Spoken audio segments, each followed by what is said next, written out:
कैसे हैं आप? आशा है अच्छे होंगे। तो हम लोग जो है चैप्टर 2 में ये जो है आपकी प्रॉपर्टीज़ वगैरह पढ़ ली थी हमने। जो कंडक्टर था उसके इलेक्ट्रोस्टैटिक जो प्रॉपर्टीज़ है ये देख ली थी। तो आपने देखा था कि उसकी जो प्रॉपर्टीज़ लगभग जो होती है वो लगभग जो दूसरे जो मटेरियल होते हैं उसी टाइप की होती है। उसमें एक इम्पॉर्टेंट चीज़ अपन ने इलेक्ट्रोस्टैटिक क्या देखा था? इलेक्ट्रोस्टैटिक शेल्डिंग देखी हुई थी, ठीक है ना भाई। इलेक्ट्रोस्टैटिक शेल्डिंग देखी थी है ना, जिसका कि व्यापक रूप से जो है यूज़ होता है ना। आपने देखा डेली लाइफ में, तो ये आपने देखा हुआ था। तो हमारा अभी जो नेक्स्ट टॉपिक है ना, ये बहुत इम्पॉर्टेंट है और ये हम ये पढ़ेंगे इसके लिए कैपेसिटेंस वाले के लिए या कैपेसिटर्स के लिए। तो कैपेसिटर्स जो है को जानने से पहले हमें जो एक महत्वपूर्ण चीज़ जाननी पड़ती है और वो है डाइलेक्ट्रिक्स, है ना। तो ये आज का हमारा जो टॉपिक है उस पर है कि डाइलेक्ट्रिक्स है ना एंड पोलराइजेशन। ठीक है भाई, डाइलेक्ट्रिक और पोलराइजेशन। तो ये एक इम्पॉर्टेंट जो है प्रॉपर्टी है डाइलेक्ट्रिक, है ना। डाइलेक्ट्रिक और पोलराइजेशन, पोलराइजेशन डाइलेक्ट्रिक से संबंधित जो है फिनोमिना है। तो जो है ये क्या होता है ना, जो है डाइलेक्ट्रिक्स क्या होते हैं। तो डाइलेक्ट्रिक्स क्या होंगे? डाइलेक्ट्रिक्स जो है ये ऐसे मटेरियल होंगे, है ना, ऐसे मटेरियल है जो कि किसी भी जो है फील्ड में, इलेक्ट्रिक फील्ड में रखने पर जो रिलेटिव जो इलेक्ट्रिक फील्ड है वो इंक्रीज़ कर देते हैं जो, ठीक है भाई, है ना। या उसको अपन कह सकते हैं कि जो चार्ज स्टोरिंग की जो प्रॉपर्टीज़ है उसको थोड़ा सा बढ़ा देते हैं यहाँ पे। डाइलेक्ट्रिक जो है वो नॉन कंडक्टिंग सब्सटेंस होते हैं ये, है ना। और इनमें जो है negligible number of charge carriers होते हैं, ठीक है। अब यदि अगर एक जो है मान लीजिए, यदि अगर एक मटेरियल को तो मान लीजिए एक जो है हम डाइलेक्ट्रिक मटेरियल को, यदि अगर मान लीजिए एक ऐसा हमने कोई एक ऐसे प्लेट ले ली मान लीजिए और इसके बीच में अगर कोई डाइलेक्ट्रिक मटेरियल रख लिया। डाइलेक्ट्रिक मटेरियल किस तरीके के होते हैं? डाइलेक्ट्रिक मटेरियल जैसे माइका एग्जांपल आप देखते हैं, माइका है, माइका शीट वगैरह ली जाती है ना। प्लास्टिक वगैरह के भी जो है कुछ मटेरियल है ये हम ले सकते हैं। वाटर है, H2O है ना, HCl, इस तरीके के जो मटेरियल होते हैं ये डाइलेक्ट्रिक मटेरियल कहलाते हैं। और ये जब इनको पर्टिकुलर जो है बाहर से कोई इलेक्ट्रिक फील्ड दिया गया है उनमें इनको रखा जाता है, तो क्या कर देते हैं ये उसकी जो रिलेटिव स्ट्रेंथ है उसको बढ़ा देते हैं, है ना, या कम कर देते हैं। इस तरीके का अपन समझ सकते हैं, ठीक है भाई। तो मान लीजिए कोई भी डाइलेक्ट्रिक मटेरियल है ना, चाहे वो जो है नॉन कंडक्टर नॉर्मली अपन इसमें लेते हैं। अब मान लीजिए कि यदि अगर मान लीजिए कोई हमने एक कंडक्टर मटेरियल ले लिया है ना और उसको क्या कर दिया हमने जो है एक्सटर्नल फील्ड में रखेंगे। तो एक्सटर्नल फील्ड में जो कंडक्टर मटेरियल है उसको रखते हैं और बाहर से ये आप देख रहे हैं, मान लीजिए E0 जो है ये आपका एक्सटर्नल फील्ड हो गया, ये एक्सटर्नल फील्ड आपका दिया गया है, ठीक है भाई। तो ये क्या होगा जब ये बाहर से इसको रखा जाएगा। अब हमें क्या मालूम है जो कंडक्टर होता है, कंडक्टर वाले में जो आपके पॉजिटिव्स होते हैं और जो नेगेटिव चार्जेस होते हैं, है ना, इनके जो संख्या होती है ना, अमाउंट जो होता है वो क्या होता है, ये सेम होता है ना, ये सेम होता है। तो उसके वजह से क्या हो जाएगा कि जो एक तरफ ये जो पॉजिटिव वाले जैसे इलेक्ट्रिक फील्ड में रखा, तो मान लीजिए इलेक्ट्रिक फील्ड जो हमने बाहर से लगाया है इस तरीके का प्लस और ये माइनस वाला है, ये हमने लगाया, तो नेचुरली क्या होगा कि जो कंडक्टर बॉडी है उस वो चार्ज होते हैं उसमें, ये आपको मालूम है, ये चार्ज अपन ने लिए।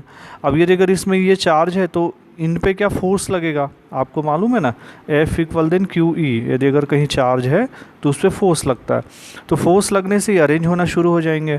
तो अब ये किधर अरेंज होंगे? इलेक्ट्रिक फील्ड ये ऐसा प्लस और माइनस वाला लगाया है, मान लीजिए बैटरी के दो टर्मिनल में एक प्लस तरफ वाला और एक माइनस वाला तरफ दिया हुआ है।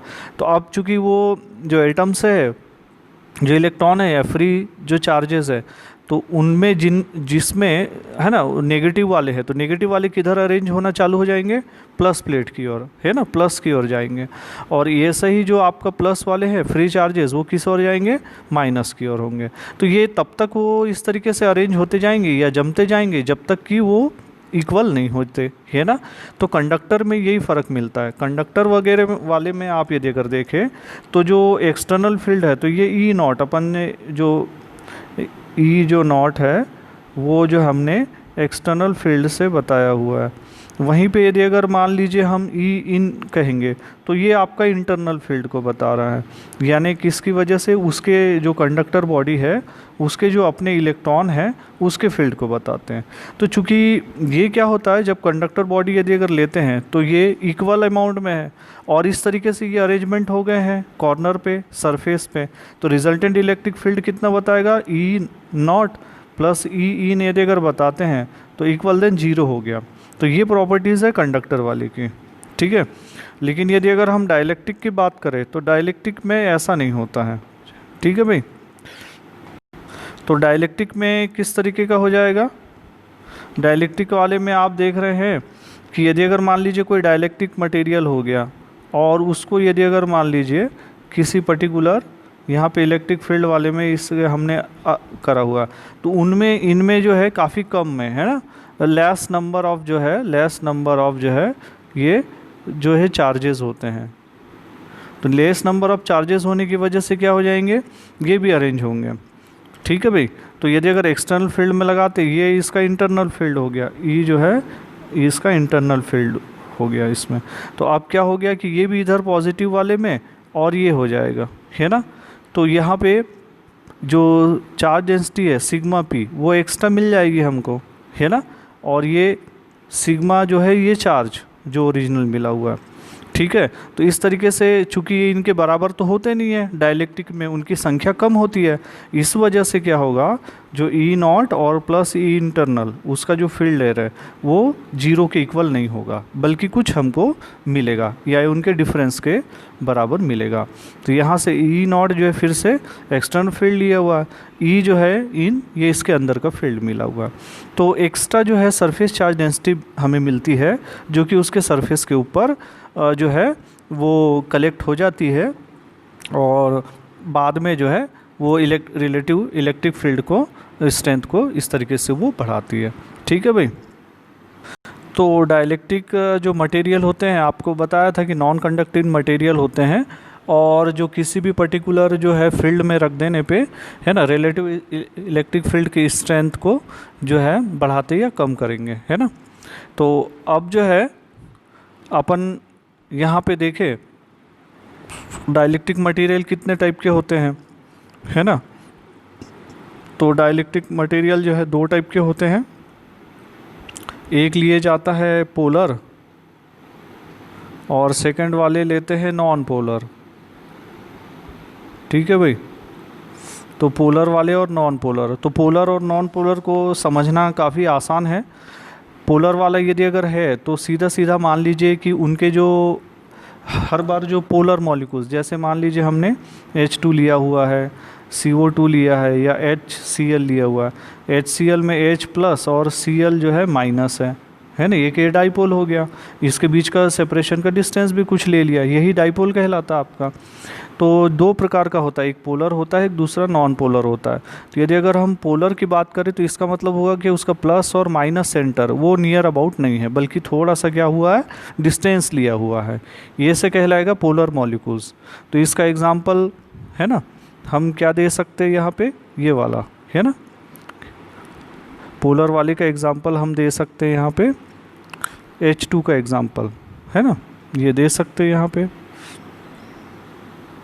तो पोलर मॉलिक्यूल का एग्जाम्पल कौन सा हो जाएगा, HCl होगा, क्योंकि इसमें प्लस और माइनस वाला कुछ डिस्टेंस पे यहाँ पे लिए हुए हैं, ठीक है भाई। और नॉन पोलर वाला का यदि अगर अपन एग्जांपल बोले तो नॉन पोलर वाले ऐसे होते हैं जिनका जो पॉजिटिव सेंटर है और नेगेटिव सेंटर एक दूसरे के ऊपर होते हैं। फॉर एग्जांपल H2 का हम ले सकते हैं एग्जांपल को, है ना, और या O2 ले सकते हैं। इस तरीके के जो मॉलिक्यूल्स मिलते हैं उनका पॉजिटिव सेंटर और नेगेटिव सेंटर क्या होगा, ये कोइंसाइडिंग करेगा, एक ही जगह पे होगा, कोइंसाइडिंग करेगा। तो ये एग्जांपल होते हैं जो है नॉन पोलर वाले के। ठीक है भाई, मतलब अपोजिट है। पोलर मतलब ये है कि प्लस और माइनस सेंटर एक दूसरे के कोइंसाइड नहीं करेगा, और नॉन पोलर वाले वो होंगे जिनके सेंटर जो है कोइंसाइड करते हैं। ठीक है भाई, तो ये इस तरीके से हम इसको समझ सकते हैं। तो दूसरा वाला एग्जांपल ये आपका जो अभी अपन ने देखे थे HCl वाला है। तो Cl मॉलिक्यूल्स थोड़ा बड़ा है और ये थोड़ा छोटा है, तो H पे प्लस होगा और इस पे Cl पे यहाँ पे माइनस है, तो ये कुछ डिस्टेंस यहाँ पे लिए हुए हैं, तो ये पोलर मॉलिक्यूल्स है ना। माइनस से पॉजिटिव की ओर डायरेक्शन होता है डाइपोल मूवमेंट का, ये आपको मालूम है। ठीक है, ऐसा ही H2O भी है। तो ये किसके एग्जाम्पल है ना, ये नॉन पोलर मॉलिक्यूल्स के हैं, है ना। ठीक है भाई, तो इस तरीके के हमको ये मिल जाएंगे, है ना। तो ये आपके दो एग्जाम्पल होंगे इसके। अब हम ये देखें कि यदि अगर कोई भी जो है मॉलिक्यूल्स है ना, चाहे वो मान लीजिए पोलर वाला है, पोलर वाला मान लीजिए एक एग्जाम्पल के लिए पोलर मॉलिक्यूल्स हम लिए हुए हैं, है ना, पोलर डाइलेक्ट्रिक हमने लिए हुए हैं। तो पोलर वाले में आपको बताया था कि इस तरीके से पॉजिटिव और नेगेटिव सेंटर क्या होता है, एक दूसरे पे ऐसा कोइंसाइडिंग करते हैं। तो इसमें होता क्या है, सॉरी ये नॉन पोलर में कोइंसाइड करता है ना, नॉन पोलर है। तो नॉन पोलर में पॉजिटिव और नेगेटिव सेंटर क्या होता है, कोइंसाइडिंग करता है। तो ये मैकेनिज़्म क्या होता है कि यदि अगर मान लीजिए हम कोई इसको एक्सटर्नल फील्ड में रखते हैं, तो एक्सटर्नल फील्ड पे जैसे आपको बताया कि इन पे फोर्स लगता है, फोर्स लगने की वजह से पॉजिटिव और नेगेटिव वाला इनका डाइपोल मूवमेंट जो है ये चेंज होने लगता है। तो जैसे आपको बताया था कि मान लीजिए इस तरफ यदि अगर नेगेटिव वाली प्लेट अपन ने लिए हुए हैं, तो इस तरफ किसका अरेंजमेंट शुरू हो जाएगा, ये पॉजिटिव वाले का हो जाएगा। इन पे फोर्स लगता है और ये एलिगन इस तरीके से स्टार्ट होना शुरू हो जाएंगे कि इस ओर पे आए। तो जो है डाइलेक्ट्रिक चाहे पोलर हो चाहे नॉन पोलर हो, दोनों के केस में जो है उन पे फोर्स लगता है, और इनके जो पॉजिटिव वाले हैं और जो नेगेटिव वाले जो मॉलिक्यूल्स हैं, है ना, इनका मूवमेंट स्टार्ट हो जाता है, डाइपोल का मूवमेंट जो है वो स्टार्ट होता है। तो यदि अगर मान लीजिए हमने एक डाइपोल मूवमेंट एक लिया हुआ है, ऐसे बहुत सारे हैं, तो मैक्रोस्कोपिक लेवल पे तो इतना फ़र्क नहीं पड़ता है, लेकिन माइक्रोस्कोपिक लेवल पे लेंगे तो डाइपोल मूवमेंट लेके बहुत सारे मॉलिक्यूल्स का जब वो अरेंजमेंट हो जाएगा तो वो एक इफ़ेक्टिव, है ना, एक इफ़ेक्टिव संख्या इसमें हम लेंगे। ठीक है भाई। तो दूसरा वाला एग्जांपल ये पोलर मॉलिक्यूल्स का है। पोलर मॉलिक्यूल्स में आप देखते हैं कि जो उसका पॉजिटिव सेंटर और नेगेटिव सेंटर ये थोड़ा कुछ जो है डिस्टेंस लिया हुआ है। डायरेक्शन तो आपका ये ऐसे ही होता है, नेगेटिव से पॉजिटिव प्लस डायरेक्शन की ओर। तो इस तरीके से ये है। तो जब एक्सटर्नल फील्ड मान लीजिए कहीं से भी एक्सटर्नल फील्ड नहीं अगर अरेंज है, तो ये क्या होते हैं, ये एक दूसरे के पास में होते हैं, यानी कि इनका टोटल जो इलेक्ट्रिक फील्ड इनसाइड में ये ज़ीरो होता है, क्योंकि ये एक दूसरे के नियर अबाउट होते हैं, है ना। तो इनका रिजल्टेंट जो है फील्ड ये क्या बता देगा, जीरो बता देगा, है ना। ये इस तरीके से अरेंज होते हैं, जैसे पॉजिटिव वाला नेगेटिव के पास में, नेगेटिव वाला पॉजिटिव के पास में, इस तरीके से हो जाए। जो टोटल इलेक्ट्रिक फील्ड है उनका इनसाइड का ये जीरो बताता है। लेकिन जब बाहर से जब फील्ड लगा देते हैं, ई जो है एक्सटर्नल फील्ड मान लीजिए लगा दिया गया, तो जैसा बताया आपको कि ये प्लस वाला मान लीजिए टर्मिनल होता है, ये माइनस वाला होता है, तो इनका अरेंजमेंट इधर होगा। जैसे प्लस वाले इधर की ओर एलिगन होना स्टार्ट हो जाएगा, माइनस वालों का इधर होगा। तो इस तरीके से extra surface charge density corner पे हमको मिलती है। ठीक है भाई, यहाँ पे मान लीजिए extra surface charge density sigma plus वाली मिल जाएगी, इधर पे माइनस वाली मिल जाएगी। तो कहने का मतलब ये है, मॉलिक्यूल्स चाहे पोलर हो चाहे नॉन पोलर हो, जब उस पर किसी तरीके से एक्सटर्नल फील्ड नहीं लगाया गया है तो टोटल फील्ड जो जीरो बताते हैं, लेकिन जैसे एक्सटर्नल फील्ड लगाते हैं तो उनका एलिगन स्टार्ट हो जाता है ना। और जो रिजल्टेंट इलेक्ट्रिक फील्ड है दोनों के डिफरेंस के ऊपर डिपेंड करता है।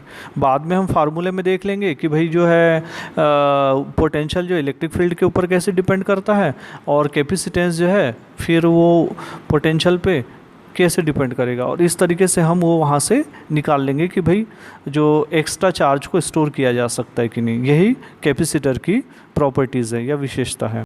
तो इसी तरीके से ये जो है आपका एक जो उस वाले के लिए दिया हुआ है, ये मॉलिक्यूल जो है आपका पोलर वाले के लिए, पोलर वाले में पॉजिटिव और नेगेटिव है ना, दोनों जो है अलग मिलता है। पोलर ले या नॉन पोलर ले लें, तो ये आप देख रहे हैं यहाँ पे मान लीजिए यदि अगर एक ये प्लेट के लिए ले लेते हैं तो यहाँ पे क्या दिया गया, ये प्लस वाला चार्ज दिया गया, मान लो यहाँ माइनस वाला दिया गया। तो इस तरीके से इनका जितने ये है ना, एक ये डाइपोल मान लीजिए P1 ले लिया अपन ने, ये P2 लिया, P3 हो गया, P4 हो गया, तो इनका अरेंजमेंट इस तरीके से होना शुरू हो जाएगा। इस पर फोर्स लगेगा और ये जो है जो एक्स्ट्रा जो E जो है नॉट जो इलेक्ट्रिक फील्ड है उसके वजह से इनका अरेंजमेंट होना स्टार्ट हो जाएगा। तो आप देख ले यहाँ पे नेगेटिव वाले में यहाँ पे क्या होंगे, पूरे पॉजिटिव वाले इस तरीके से अरेंज हो जाएंगे, और इस तरफ वाला जो पॉजिटिव वाले तरफ थे तो इस तरफ नेगेटिव वाला हो जाएंगे। ठीक है भाई। तो यदि अगर हम एक छोटे जगह की यदि अगर बात करते हैं तो एक छोटे डाइपोल की यदि अगर बात करेंगे तो डाइपोल तो आपका है ना छोटा एरिया ले लेते हैं डेल वी वॉल्यूम में, तो ये इसका तो काफ़ी छोटा सा वो होगा। लेकिन यदि अगर टोटल ऐसे करके पूरे डाइपोल की यदि अगर बात करते हैं तो उस केस में इसका इम्पोर्टेंस जो है बढ़ जाता है। तो जो इलेक्ट्रिक फील्ड है ये दोनों जैसे पिछले बार देखा आपने, वो क्या हो रहा है आपका ई नॉट माइनस ई जो इन, यानी इनसाइड का जो इलेक्ट्रिक फील्ड है और ये है, इन दोनों के डिफरेंस के ऊपर डिपेंड करेगा। तो ये जो है नॉर्मली इनका जो यूज़ होता है वो कैपेसिटर के केस में हम लेते हैं। ठीक है भाई। और जो कैपेसिटर के केस में लेने के बाद में यहाँ पे इसको लिया जाता है। ठीक है। तो अब हम इसमें देखें कि भाई एक स्पेशल प्रॉपर्टी बोल दे कि भाई जो इलेक्ट्रिक फील्ड होगा है ना, या जो पोलराइजेशन क्या हो जाएगा कि जो एक तरीके का फोर्स जो लग रहा था और उसके वजह से ये अरेंज होना शुरू हुए, और ये क्या हो रहा आपका सरफेस चार्ज डेंसिटी हो जाएगा। ठीक है भाई। सरफेस चार्ज या एक्स्ट्रा सरफेस चार्ज डेंसिटी कहलाएगी। ठीक है। तो ये हमें यहाँ पे मिलेगी सिग्मा प्लस सिग्मा पी वाली और ये माइनस सिग्मा पी वाली। तो ये जो पोलराइजेशन की प्रॉपर्टी है ये किसके ऊपर डिपेंड कर रही है, यानी इनका जो एलिगन होना हो रहा है, मान लीजिए पोलराइजेशन को अपन पी से बता रहे हैं, तो ये किसके ऊपर डिपेंड करेगा, तो किसके ऊपर डिपेंड करेगा, तो ये डिपेंड करेगा जो इलेक्ट्रिक फील्ड अपन जो दे रहे हैं उसके ऊपर डिपेंड करेगा। तो ये जो है ई के ऊपर डिपेंड, यानी जितना एक्स्ट्रा इलेक्ट्रिक फील्ड लगेगा उतना ज़्यादा ये एलिगन होंगे। ठीक है भाई। तो इस तरीके से P जो है E पर डिपेंड करेगा। तो यदि अगर मान लीजिए प्रोपोर्शनल साइन है ना, एक वॉल्यूम में यदि अगर मान लेते हैं डाइपोल के लिए और उनका अरेंजमेंट इस तरीके से होता है तो ये इलेक्ट्रिक फील्ड के ऊपर डिपेंड करेगा। तो यहाँ से यदि अगर ये साइन को रिमूव करते हैं तो एक नया कांस्टेंट आता है ना, इसको काई ई से बोला जाता है और ये ई के प्रोपोर्शनल होता है। तो ये जो है ये काई ई कहलाता है ना। ठीक है भाई। काई कहलाता है। तो इसके ऊपर ये डिपेंड करता है। तो ये जो काई ई है, ये जो कांस्टेंट कहलाता है, ये कहलाता है सक्सेसिबिलिटी है ना, सक्सेसिबिलिटी ऑफ जो है डाइलेक्ट्रिक मीडियम, है ना, सक्सेसिबिलिटी है ना, सक्सेसिबिलिटी ऑफ ये मीडियम।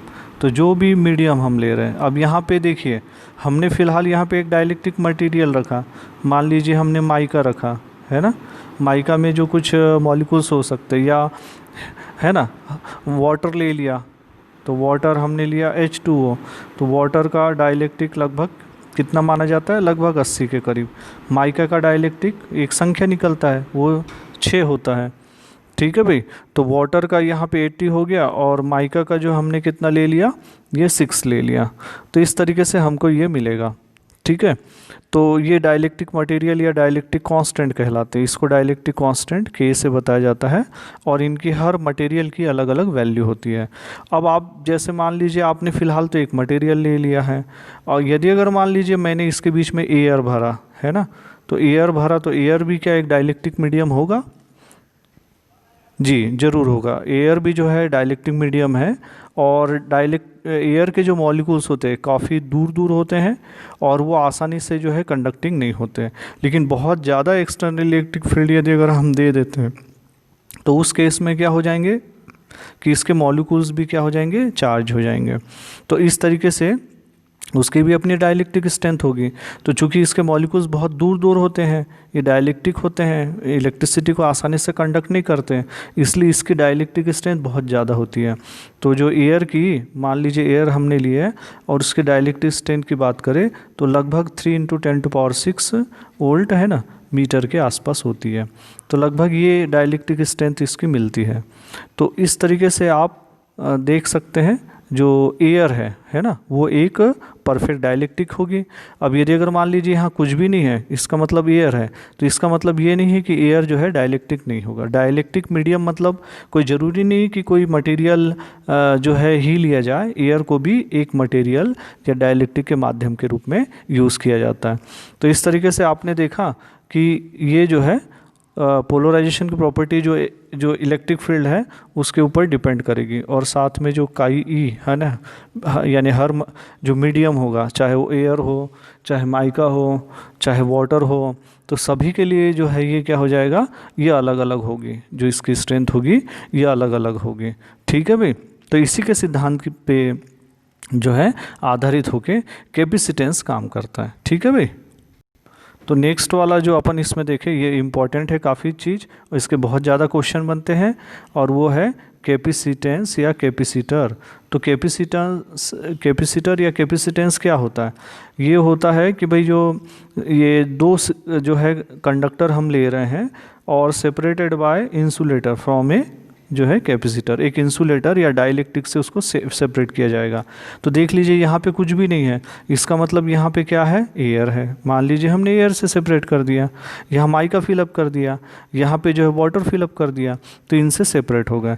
तो इसको बहुत ही सिंपल ढंग से हम ऐसा भी समझ सकते हैं कि मान लीजिए दो प्लेटें हमने ले ली या दो इस तरीके की रॉड ले ली, है ना, और इसको हमने क्या कर दिया, इनको जो है बैटरी के टर्मिनल से दे दिए, तो इन पे चार्ज आ जाएगा, इस पे प्लस चार्ज आ जाएगा, इस पे मान लीजिए माइनस चार्ज आ जाएगा, और इसके बीच में कुछ भी नहीं है, इसका मतलब ये डाइलेक्ट्रिक इसके बीच में भरा हुआ है। तो अब क्या होगा कि हम ये इस तरीके से यदि अगर किसी भी ये कंडक्टर जो रॉड है, बॉडी है, इसको हमने चार्ज दिया, तो इससे क्या हो गई, ये चार्ज इस पर स्टोरिंग जो है शुरू हो गया। तो यही जो है कहलाता है कैपेसिटर। ठीक है भाई। और ये प्रॉपर्टी कहलाती है, कैपेसिटेंस की प्रॉपर्टी कहलाती है। ठीक है भाई, है ना। तो इसको हम ईज़िली समझ सकते हैं ये किस फैक्टर के ऊपर डिपेंड करेगा। तो कैपेसिटेंस जो है किन फैक्टर्स के ऊपर डिपेंड करेगा, कैपेसिटेंस जो है किन फैक्टर्स के ऊपर डिपेंड करेगा। तो मान लीजिए आपने इस तरीके से दो रॉड या दो जो कंडक्टर बॉडी ले ली, है ना।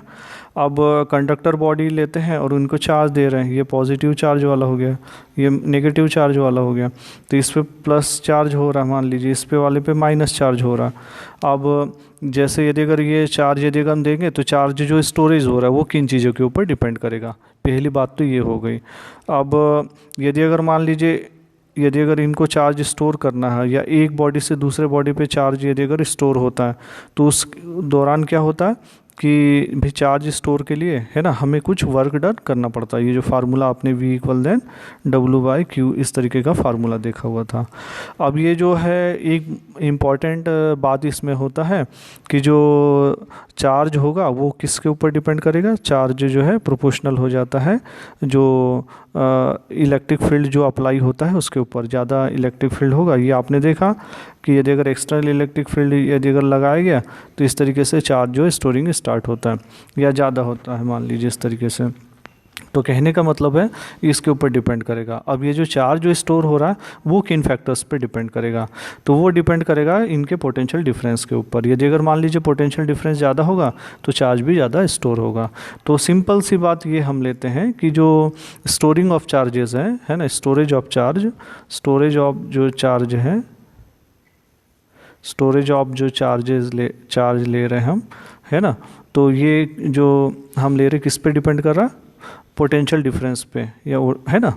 तो यहाँ से हम क्या ले लेंगे, जो है पोटेंशियल डिफरेंस लेते हैं, मान लीजिए V2 माइनस V1 या V ले लेते हैं, और ये किसके ऊपर डिपेंड कर रहा है, चार्ज Q के ऊपर। ठीक है भाई।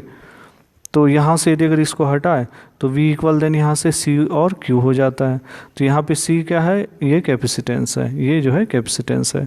तो C इक्वल देन क्या हो जाएगा, V बाय है ना Q। ठीक है भाई, ये फार्मूला हमें मिल जाता है, सिंपल सा फार्मूला है, C equal then V by Q। लेकिन जो है काफ़ी इम्पोर्टेंट है। ठीक है भाई, ये काफ़ी इम्पोर्टेंट है देखने में। तो जो है हमें ये सॉरी थोड़ा सा ये उल्टा हो गया, जैसे यहाँ पे V जो है प्रोपोर्शनल टू Q हो रहा है, तो हम ये भी लिख सकते हैं जो Q प्रोपोर्शनल टू V है ना, यानी चार्ज हम दे रहे हैं, ये ज़्यादा इस पर डिपेंड करेगा, जितना चार्ज होगा उतना पोटेंशियल डिफरेंस पे भी, इसलिए Q प्रोपोर्शनल टू, यहाँ से साइन हटाएंगे तो CV होगा। सो C इक्वल देन क्या हो जाएगा, यहाँ से C इक्वल देन यहाँ पे हो जाएगा Q बाई V। ये फॉर्म जो है ज़्यादा यूज़ होता है इस फॉर्म में, हालांकि दोनों प्रोपोर्शनल है तो हम ले सकते हैं। तो यहाँ पे C equal then Q by V एक इम्पॉर्टेंट फार्मूला है ना, तो ये यूज़ होता है। दूसरा जो C equal then Q by V है, तो इसकी यूनिट भी अपन यहाँ पे निकाल सकते हैं। तो ये अगर चार्ज की यूनिट याद अगर लेते हैं तो कूलम होती है, और वोल्टेज की यूनिट जो है यहाँ पे वोल्ट ले लेते हैं, है ना, तो वोल्ट पर कूलम। तो इसको स्पेशल नेम दिया जाता है, इसको बोला जाता है फेरड।